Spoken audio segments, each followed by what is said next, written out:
25 फटाफट बड़ी खबरों को। यूपी के 1.11 लाख सरकारी स्कूल्स में शुरू होगा दुनिया का सबसे बड़ा शिक्षा अभियान। उत्तर प्रदेश सरकार ने आधारभूत शिक्षा में ऐतिहासिक पहल करते हुए राज्य के 1.11 लाख सरकारी स्कूल्स में यूकेजी सहित प्री प्राइमरी शिक्षा शुरू करने की दिशा में कदम बढ़ा दिए। राष्ट्रीय शिक्षा नीति के तहत यह प्रयास देश ही नहीं दुनिया का सबसे बड़ा प्री प्राइमरी शिक्षा अभियान माना जा रहा है। शिक्षा विभाग ने प्रारंभिक बाल्यावस्था देखभाल और शिक्षा को सार्वभौमिक बनाने का प्रस्ताव रखा। यूपी बोर्ड कंपार्टमेंट परीक्षा 2025 का शेड्यूल जारी। इस डेट को होगी 10वीं 12वीं की परीक्षा। उत्तर प्रदेश माध्यमिक शिक्षा परिषद ने कक्षा 10वीं और 12वीं के छात्रों के लिए कंपार्टमेंट परीक्षा 2025 की तारीखों की घोषणा कर दी है।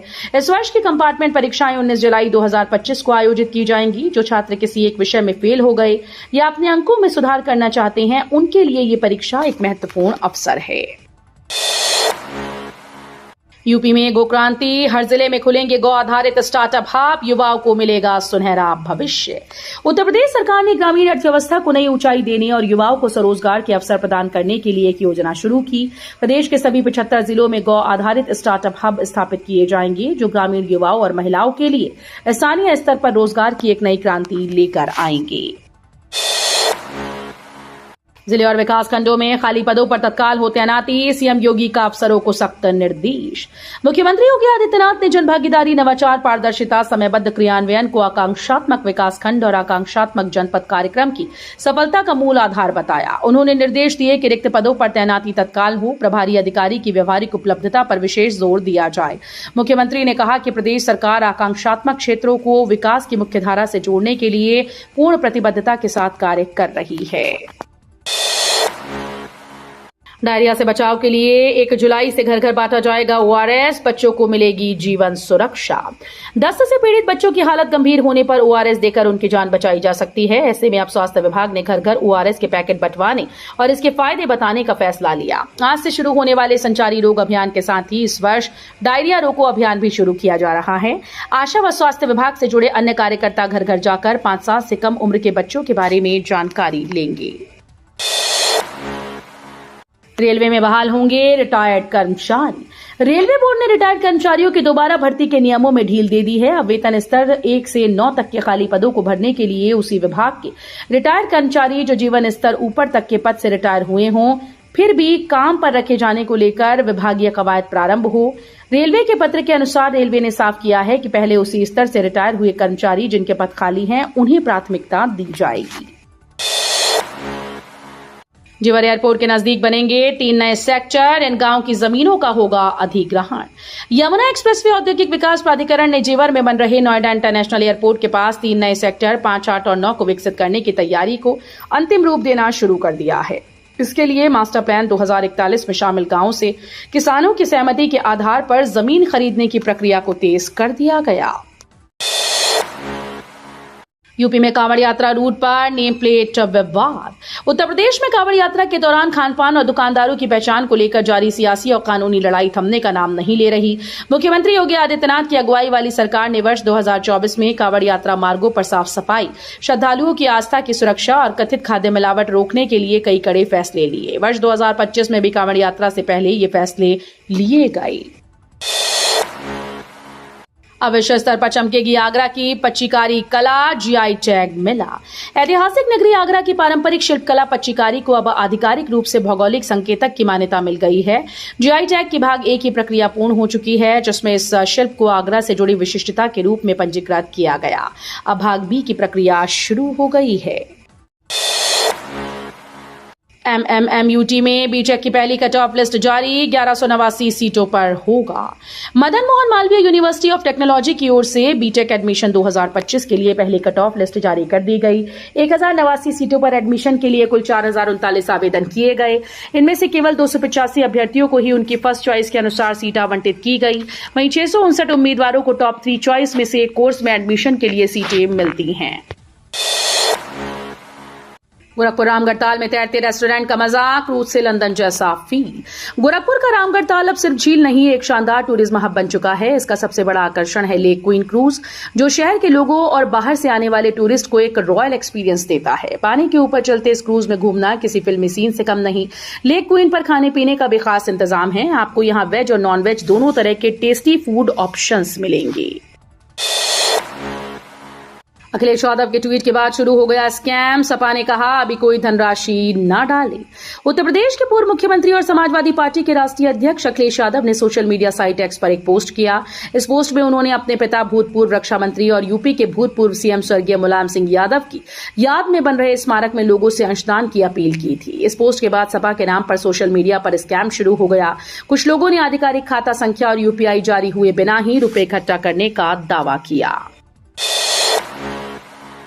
आज से सभी ग्राम पंचायतों में प्रधानमंत्री जनधन योजना, प्रधानमंत्री जीवन ज्योति बीमा योजना अभियान चलेगा। आज से प्रदेश की सभी ग्राम पंचायतों में एक अभियान चलाया जाएगा, जो केंद्र सरकार के वित्तीय सेवाएं विभाग वित्त मंत्रालय के निर्देश पर पहल है, जिसमें प्रधानमंत्री जनधन योजना, प्रधानमंत्री जीवन ज्योति बीमा योजना, प्रधानमंत्री सुरक्षा बीमा योजना और अटल पेंशन योजना को आम जनता तक पहुंचाने का उद्देश्य है। अब राष्ट्रीय स्तर पर दिखेगी स्कूली बच्चों की खेल प्रतिभा। जुलाई से शुरू होंगी प्रतिस्पर्धाएं। उत्तर प्रदेश के परिषदीय स्कूल में पढ़ने वाले बच्चों को अब राष्ट्रीय और राज्य स्तरीय खेल कूद प्रतियोगिताओं में अपनी प्रतिभा दिखाने का मौका मिलेगा। बेसिक शिक्षा विभाग ने कक्षा 6 से 8 के छात्रों को अंडर 14 श्रेणी में शामिल करते हुए जुलाई से अक्टूबर तक विभिन्न स्तरों पर प्रतियोगिताओं का कार्यक्रम जारी किया। विभाग के अनुसार कक्षा 6 से 8 के बच्चों को अंडर 14 प्रतियोगिता में प्रतिभाग कराया जाएगा। दाखिले में लापरवाही पर सख्त एक्शन तय। निजी स्कूल्स पर शुरू हो सकती है कार्रवाई। शिक्षक अधिकार अधिनियम के तहत चयनित बच्चों को अब तक प्रवेश न देने वाले निजी स्कूल्स के खिलाफ प्रशासन अब कड़ा रुख अपनाने जा रहा है। जिलाधिकारी के निर्देश के बाद सोमवार से ऐसे स्कूल के खिलाफ कार्रवाई शुरू हुई जिन स्कूल्स में अब तक एक भी बच्चा दाखिल नहीं हुआ। वहां के प्रिंसिपल्स को अंतिम चेतावनी दी गई। स्कूल्स के विलय के खिलाफ 2 जुलाई को प्रदर्शन करेगी आप। कहा गरीबों को शिक्षा से वंचित नहीं होने देंगे। यूपी में सरकारी स्कूल्स के विलय के मुद्दे पर आम आदमी पार्टी 2 जुलाई को प्रदेश भर में प्रदर्शन करेगी। आपने आरोप लगाया कि प्रदेश के 27,000 सरकारी स्कूल्स का विलय किया जा रहा है। ये गरीबों को शिक्षा से वंचित करने की साजिश है। आपका कहना है कि प्रदेश में विलय करके प्रदेश के 27,000 स्कूल्स को बंद किया जा रहा है। ग्रेटर नोएडा मेट्रो के 12 स्टेशन पर शुरू होगी पार्किंग। 4 जगहों पर पहले से ही चालू। Noida greater Noida metro line के 12 स्टेशन पर पार्किंग चलाने के लिए 3 एजेंसीज आगे आई हैं। अब इन एजेंसीज की तकनीकी बिड के तहत जांच पूरी करने के बाद फाइनेंशियल बिड खोली जाएगी। अधिकारियों का कहना है कि फाइनेंशियल बिड में एजेंसीज का चयन होते ही उन्हें पार्किंग चलाने का जिम्मा दे दिया जाएगा। नोएडा मेट्रो रेल कॉर्पोरेशन के अधिकारियों ने बताया कि इस लाइन पर 21 मेट्रो स्टेशन हैं। एनएमआरसी ने इनमें से 16 स्टेशन पर ही पार्किंग शुरू करने की योजना कुछ साल पहले तैयार की थी। डीएम के निर्देश पर चली तबादला एक्सप्रेस। 101 अधिकारियों कर्मचारियों का हुआ ट्रांसफर। गोंडा में प्रशासनिक तंत्र को अधिक पारदर्शी बनाने की दिशा में एक महत्वपूर्ण पहल करते हुए प्रशासन ने विभिन्न विभागों में बड़े पैमाने पर अधिकारियों और कर्मचारियों का स्थानांतरण किया है। डीएम नेहा शर्मा की देखरेख में संपन्न इस फेरबदल के तहत अब तक 101 अधिकारियों और कर्मचारियों को नई जिम्मेदारियां सौंपी गई।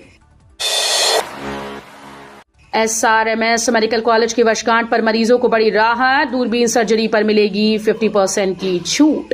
स्वास्थ्य सेवा के क्षेत्र में एक और सराहनीय कदम उठाते हुए SRMS institute of medical sciences Bareilly ने अपनी स्थापना की 23वीं वर्षगांठ के मौके पर मरीजों को खास तोहफा दिया। कॉलेज प्रशासन द्वारा 1 से 5 जुलाई तक 5 दिवसीय मिनिमल इनवेसिव सर्जरी कैंप आयोजित किया जा रहा है।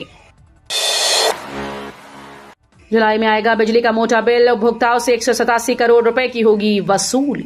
जुलाई में उपभोक्ताओं के पास जो बिजली बिल पहुंचेगा उसमें 1.97% ईंधन अधिभार जुड़ा होगा। बिजली कंपनीज ईंधन अधिभार के रूप में उपभोक्ताओं से जुलाई में 187 करोड़ रुपए अतिरिक्त वसूलेंगी। उपभोक्ता परिषद ने कहा है कि उपभोक्ताओं का बिजली कंपनीज पर 23,122 करोड़ रुपए सरप्लस निकल रहा है।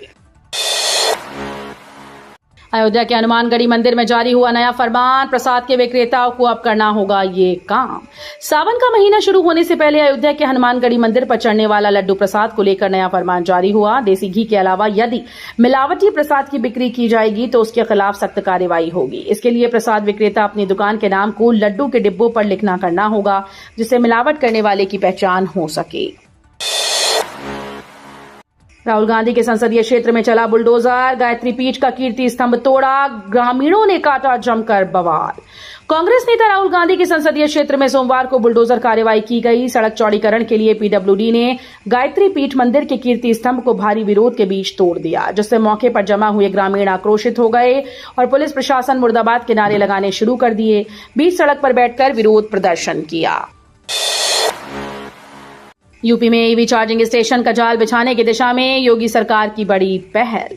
उत्तर प्रदेश सरकार अब इलेक्ट्रिक वाहन चार्जिंग स्टेशन स्थापित करने के लिए 10 लाख रुपए तक का अनुदान देगी। शासन की इस पहल से राज्य में ईवी चार्जिंग इंफ्रास्ट्रक्चर को बढ़ावा मिलेगा। इस योजना के तहत चार्जिंग स्टेशन की स्थापना लागत को सब्सिडी दी जाएगी, जिससे निवेशकों को राहत मिलेगी। इन्वेस्ट यूपी को इस नीति के क्रियान्वयन के लिए नोडल एजेंसी बनाया गया है। सरकारी स्कूल के मर्जर के विरोध में सड़क पर उतरे शिक्षक। उत्तर प्रदेश में सरकारी स्कूल के मर्जर के फैसले का विरोध तेज हो गया है। लगातार अलग अलग शिक्षक संघ इसके खिलाफ धरना प्रदर्शन कर रहे हैं। इस कड़ी में सोमवार को रायबरेली में उत्तर प्रदेश प्राथमिक शिक्षक संघ ने जोरदार प्रदर्शन किया। शिक्षकों ने सरकार के इस कदम की कड़ी निंदा करते हुए इसे शिक्षा और शिक्षकों के भविष्य के लिए घातक बताया। अंतरिक्ष से भारत करेगा और तगड़ी निगरानी, 52 डिफेंस सैटेलाइट होगी लॉन्च। भारत अंतरिक्ष से चीन पाकिस्तान पर अपनी निगरानी और मजबूत करने जा रहा है। ऑपरेशन सिंदूर के बाद भारत प्रतिकूल क्षेत्रों की निरंतर निगरानी बढ़ाने के लिए 52 निगरानी सैटेलाइट की लॉन्चिंग में तेजी लाने जा रहा है। बता दें कि भारत ने अंतरिक्ष आधारित निगरानी बढ़ाने के लिए पिछले साल अक्टूबर में 26,968 करोड़ रुपए का भारी भरकम बजट पास किया है।